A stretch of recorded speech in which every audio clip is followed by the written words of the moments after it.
In this video I'm going to show you how to upgrade from versions HeatMap Theme 2 and 3. Okay, so let's head down to the Appearance drop down and click on the Themes link. We're in the Manage Themes area, and as you can see we've got HeatMap Theme version 3 installed. I'm going to click on Install Themes and then click on the Upload link and browse for my HeatMap Theme Pro zip file, which of course I've downloaded earlier from heatmaptheme.com, and click on Open. Then click on Install Now. Theme's been installed, so now all I've got to do is activate it. Now before we start using the theme, let's head down to the HeatMap options,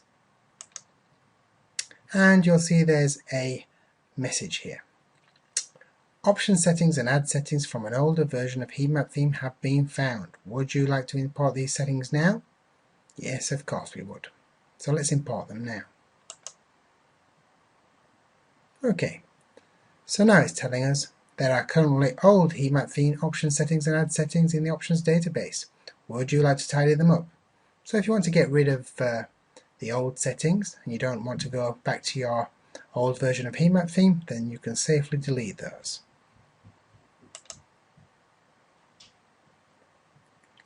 Okay, so we've deleted those settings, and all that's left for you to do is just scan through the options and just check out that they're set how you want them to be set, and then just make sure that you press the Save button before you start using the theme.